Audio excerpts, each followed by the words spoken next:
Nós estamos aqui com a presença de mais uma nossa convidada, não é, que é Selma Calheira. Selma, bom dia, seja bem-vinda.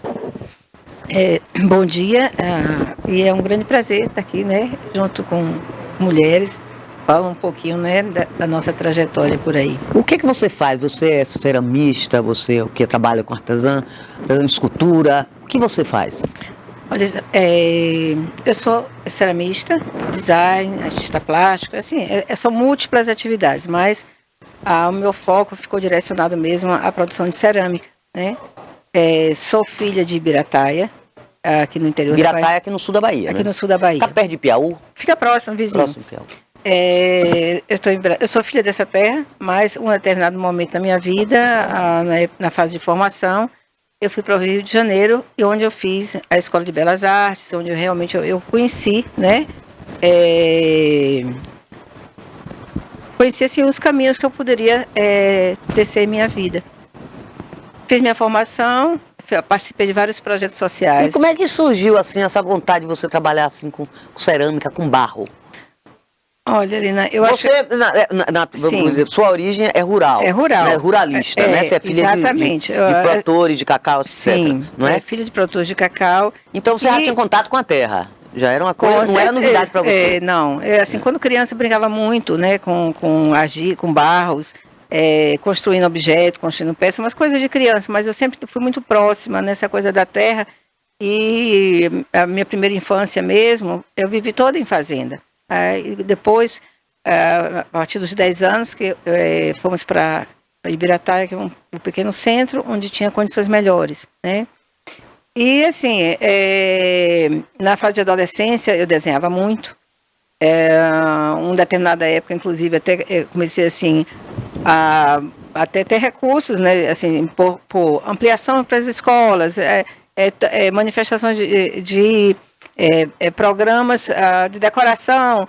Então, comecei, assim, eu percebi que eu tinha uma facilidade muito grande. Quando eu fui para o Rio, eu fui exatamente buscar aprimorar, né? Aprimorar, conhecer. E nisso eu entrei na escola, fiz muito desenho, muita pintura, e até que eu realmente comecei a conhecer a cerâmica. E como eu fiz também arte e educação, nesse período eu conheci a argila de uma forma diferente. Comecei a ver de uma forma diferente. Porque, de repente, dentro da arte e educação, você precisa ter elementos, né, que possa... digamos, fazer as crianças não só se apaixonar por aquilo ali, mas também ter conhecimento das raízes, das origens, de como vêm as coisas. Então, quando a gente fala assim, hoje a criança não sabe como é preparada uma tinta, como é que foi lá no passado. E é uma história incrível, porque esse momento que o homem, quando ele começa a desenhar nas cavernas, ele conta a história. Ele usava tinta, ele usava os pigmentos naturais que ali foram encontrados. Então, aquilo ali foi minha, assim, poxa vida, aí você começa a redescobrir a arte, né, como forma E com esses materiais tão simples que você utilizava? Tão simples. Então, assim, nesse período eu comecei a fazer uma pesquisa sobre pigmentos de argila e comecei a assim, rodar o Brasil inteiro, buscando terras diferentes, cores diferentes. Então, é uma riqueza buscando imensa. Terras diferentes? Terras. Para fazer os seus trabalhos? Para fazer os pigmentos, de fazer minhas tintas. Isso. Então, minha primeira exposição foi em 86, e a minha primeira exposição foi mostrar as cores da terra, né? Cores de pigmentos naturais. Que é uma coisa assim tão linda quando você descobre. Você, meu Deus, isso está na terra, isso é da terra. Mas eu sempre fui assim, muito observadora. Quando eu passava nos lugares, eu via aquilo, me encantava. E eu comecei a fazer essa coleta. Aí, a partir daí, fiz uma mostra mostrando didaticamente o processo, desde você pegar um fragmento daquela terra, você transformar, passar por todo o processo de limpeza, pigmentação, aplicações. Então, assim, a tinta é uma coisa muito fácil. E hoje, na área de educação, é uma coisa muito distanciada. Você compra tudo pronto, está tudo nas magazines, está tudo nas livrarias, e você não tem esse conhecimento de pegar da base. E eu acho que é uma coisa muito importante, a gente resgatar esses conhecimentos. Não sabe a origem, né? Não sabe a origem. Então, a partir daí, eu comecei a fazer objetos, né? Meu primeiro objeto em cerâmica foram lápis de cor, Então, eu comecei a construir lápis de todos os tamanhos, de todas as... botei outra dimensão, e todos aqueles lápis, eles não funcionavam, mas eles eram pintados com as cores da terra. Então, todas as terras, então, fazia aquela gama de cores, né, pastéis, e o meu trabalho começou a nascer, né, em função de fazer os lápis, fazer as esferas. Com esse trabalho de coleta, me gerou uma série de trabalhos na época do governo Brizola. Eu participei de um projeto de geração de emprego e renda, onde você detectava nas comunidades carentes pessoas que anteriormente tinham vindo de algumas comunidades que exerciam aquela profissão. Então, eu fiquei com a área da cerâmica, foi um projeto que era fantástico, né? Mas, infelizmente, assim, as coisas não acontecem, porque quando você está no meio de um projeto, aí muda a superintendência, a superintendência agora está reavaliando o projeto, aí para aquilo. Então, às vezes você vai para uma comunidade dessa e você não faz realizar a coisa que é proposto, né? Então, assim, eu passei um ano nesse projeto, chegou um momento que eu participei em 2 favelas, tanto no Morro do Borel, como No Borel, no Rio? No Rio, e como também no Rio das Pedras, em Jacarepaguá. Foram 2 projetos que chegou um momento que eu falei assim, não dá, porque eu levando a gira do meu ateliê para essas comunidades, e você via um monte de pessoas, pessoas ávidas a aprender e fazer o trabalho, e o projeto não andava, porque a proposta era você botar um galpão, o Estado botar um galpão, era fornecer as primeiras mãos de obras e você capacitando essas pessoas, quem já tinha a habilidade e a formação de outras. Então, chegou um momento que você começava com 80 pessoas, aí você passava 30 dias, só conversação, mobilização, e as coisas não aconteciam. Aí ia passando 2 meses, 3 meses, então aquilo se esvazia. As pessoas chegam um momento... Aí saindo. Vai saindo. Aí eu fiz esse trabalho. Chegou um momento que eu me desliguei do projeto, porque a coisa não estava funcionando, porque não adianta ficar só subindo o morro, descendo o morro, e não leva nada para as pessoas, né? Pessoas que começam a sonhar. Muitas mulheres, assim... Mas que era uma coisa mais concreta, né? Concreta, ter realmente as condições, o que o projeto propunha. Chegou um momento que eu saí, depois também fiz um outro trabalho no presídio Talavera Bruce, no presídio de mulheres, e, assim, foram um período de capacitação dessas pessoas, né? Que é um público, assim, muito, muito difícil, mas, na época, foi um desafio, eu resolvi. Infelizmente, já aconteceu quase a mesma coisa, eram pessoas muito difíceis, assim, para você lidar, né? Mas chegou um momento que foi assim, se vocês não querem aprender, eu estou aqui e vou ensinar. Agora vocês ficam, aprendam se quiser. Só que aí eu comecei a construir objetos, construir colares, construir panelas, construir um monte de coisa, e eles foram se chegando. Aí depois de um determinado período, elas já estavam começando a produzir as peças, fazendo alguns objetos. Aí, na época, a televisão foi lá, fez uma reportagem, e depois, no dia seguinte, não tinha mais nem carro para buscar onde eu estava. Então, foi uma coisa dessa maneira. Então, empolga, mas nem tanto, né? Empolga, mas nem tanto. E aí, eu tinha meu ateliê na Barra da Tijuca, né? Onde eu dava aula, onde eu fazia as queimas, fazia eventos, fazia seminários, congressos. E depois, aí chegou um momento que... E a participação feminina era grande? Sempre foi muito grande. Sempre foi muito grande. Sempre foi muito grande. Eu tive, assim, parceiros homens, artistas plásticos, professores, mas tive muita mulher em minha volta. Sempre muita mulher. Então, quando nós dávamos aula, de manhã, normalmente, eram pessoas donas de casa, às vezes, eram pessoas que já quase, assim, uma terceira idade. À tarde, normalmente, eram mais jovens. À noite, já era aquele profissional liberal, era arquiteto, era psicólogos, que a gente recebia à noite, porque eram pessoas buscando outros caminhos, né? Estressar, de sair do dia estressado, ou buscar seus talentos. Chegou um momento que eu falei assim, eu não quero mais dar aula, eu agora vou produzir, eu quero viver de cerâmica. Aí eu comecei a produzir objetos, fazendo algumas exposições no Rio, aí comecei a conhecer o mercado, porque nesses seminários, simpósios que a gente fazia lá na cerâmica, no ateliê, inclusive tinha uma sócia, ela era psicóloga, e tinha voltado para a cerâmica, e a Milu Baiton, e nós fazíamos assim encontros que a gente fazia com nossos alunos, e a gente abria a porta para isso. Era quando você falava de cerâmica, você não pode fazer um seminário só para ceramista, né? Eu acho que você tem que fazer um seminário que englobe tudo: a área de educação, a área de música, a área de mercado. Então a gente convidava marchand, convidava pessoas de loja, nós convidávamos vários artistas em todo o segmento. Então eram discussões plurais, não era uma coisa só para você falar de cerâmica, né? Então eram encontros que tinha de tudo, tinha advogado, e todo mundo se conversava e se entendia, né? A dificuldade do mercado. Vários assuntos. Eram vários assuntos. E sempre os seminários eram sempre muito, sabe assim, os resultados eram muito positivos.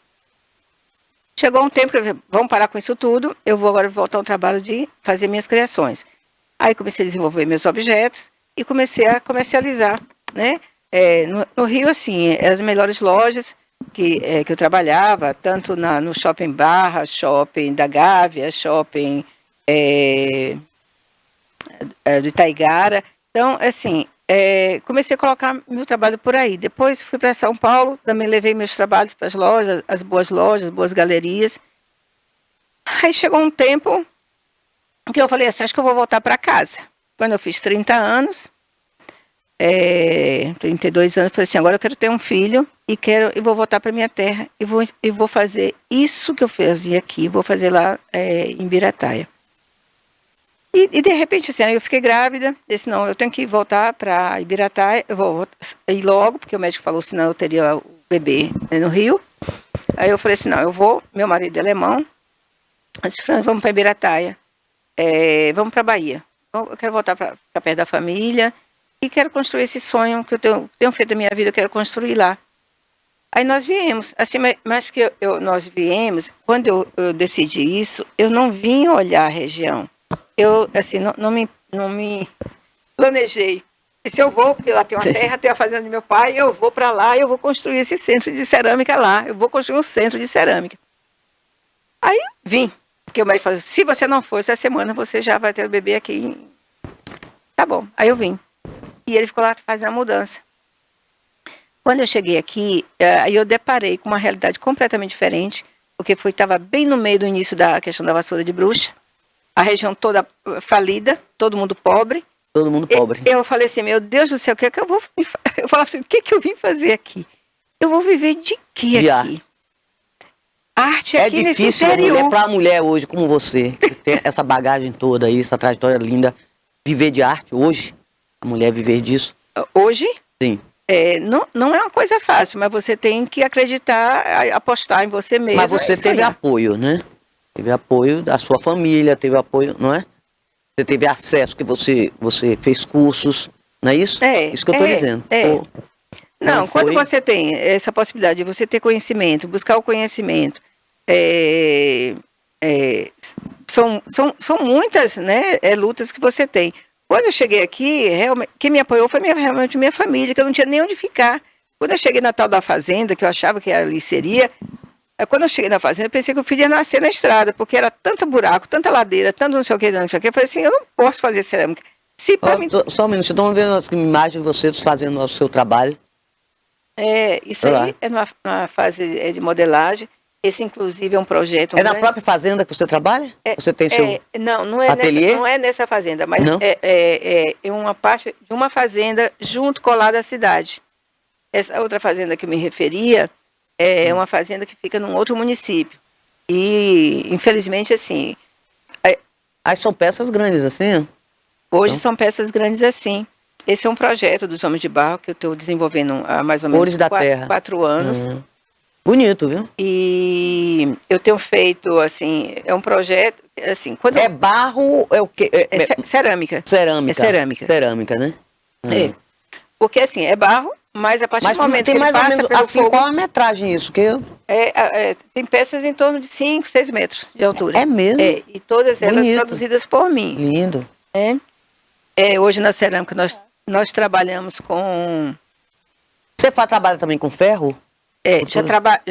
O meu marido que trabalhava com ferro. ele que desenvolve toda a parte de caçais, de tudo que é voltado à parte de serralheria. E eu faço a cerâmica. Muito bom, Selma. Se a gente vai conversar aqui, a gente vai varar a noite. O dia chegar à noite. Tá. Não me interromper só um pouquinho, mas a gente vai voltar. Tá, para você falar ainda do seu trabalho, Tudo da sua bem. trajetória. Vamos agora Vou voltar aqui a Selma, para ela complementar aqui o seu trabalho e a importância dessa mulher em trabalhar com arte como você trabalha. Qual é a importância desse trabalho? Assim, voltando, completando, né, em relação à minha chegada na Bahia, quando eu me deparei com uma região assim totalmente falida e eu me vi assim sem saber o que fazer, né, porque de repente eu estava num ambiente em grandes centros, né, de cultura do país, Rio e São Paulo, e de repente você está no interior do sul da Bahia, uma região totalmente falida, e eu tenho que buscar um caminho. Mas assim, como eu tive minhas adversidades no Rio, desde a época de faculdade, eu fazia meus colares, produzia objetos pequenos, buscando um caminho de sobrevivência, eu comecei a retomar esse trabalho, não vou fazer os colares, não quero fazer nada ainda assim que seja definitivo, porque eu vou encontrar o caminho, mas nesse momento eu vou fazer o que eu posso. Fiz um pequeno forninho, comecei a desenvolver os colares, aí trouxe aqui para Ilhéus, fui para Porto Seguro, fui para Salvador e comecei a desenvolver essas peças e comecei a sobreviver.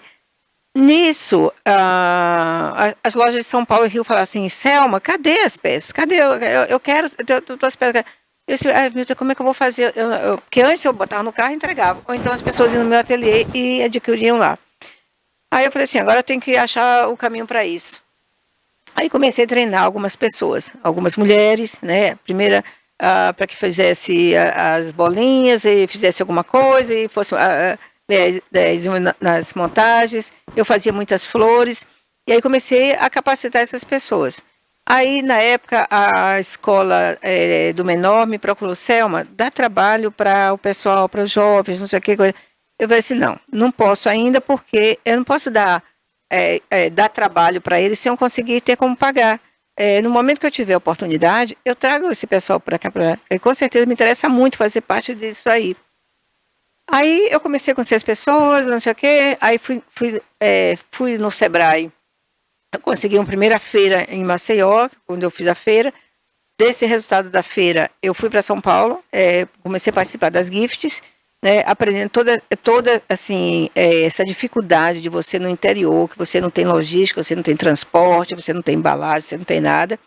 Eu ia para a porta de supermercado, catar caixa, catar não sei o quê, blá, blá, blá, e comecei a capacitar. Numa primeira feira que eu fiz, em 93, na Gift Fair, em São Paulo, eu fui assim, o que eu tinha de reserva da Feira de Maceió, eu levei para São Paulo. Só que chegando a São Paulo, eu caí dentro de um espaço de exposição de grandes empresários, grandes empresas. Eu estava com um stand pequenininho e que meu stand, as embalagens, contaminou o prédio inteiro, porque tinha de jornal, de palha velha, de palha de banana, não sei o quê. E foi uma coisa, assim, ao mesmo tempo... eu não deixava de sentir uma certa vergonha, porque eu só via embalagens maravilhosas, não sei o que, coisa e tal, e eu com aquela coisa toda. Até que chegou um dos diretores da feira, olhou meu trabalho e falou assim... Gostou? Esse trabalho é de onde? Eu falei assim, é da Bahia. Aí ele falou assim, da Bahia, mas é lindo, que coisa bonita, que não sei o que, blá, blá, blá. Não, seu trabalho é lindo, começa assim. E aí ele começou a chamar outras pessoas para mostrar meu trabalho, começou a chamar outras pessoas, divulgar, falar... Aí você cresceu. Enfim, dia seguinte começou a feira e o pequeno stand realmente assim, teve muitos lojistas do Brasil inteiro, porque é só para profissionais, e começaram a comprar meu trabalho e dizer assim, é importado? Eu disse, não, é importado da Bahia, importado da Bahia. E a partir daí, com essa primeira feira, eu consegui me capitalizar, e voltando para casa, eu contratei 50 pessoas. Porque eu estava com... Tinha mulheres aí no meio, eu quero saber. Muitas mulheres. Muitas mulheres. O nosso tema mesmo aqui é saber que tem muitas mulheres, né? A parte mais pesada, braçal, logicamente, que precisa de homens, né? Durante a atividade. Mas foram muitas mulheres. E a partir daí, a cerâmica foi crescendo, voltando para as feiras, crescendo. Chegou em 98, eu estava trabalhando com quase 300 pessoas. E 80% eram mulheres. Mulheres, que bom. 80%. A gente vai ter que correr um pouquinho, porque a gente já está chegando ao fim. Tudo bem. Você tem muita coisa para dizer. E a partir daí, você tem que vir aqui fazer um programa você sozinha, porque você tem muita coisa para mostrar. E trazer até os seus trabalhos, a gente viu ali, coisas muito bonitas.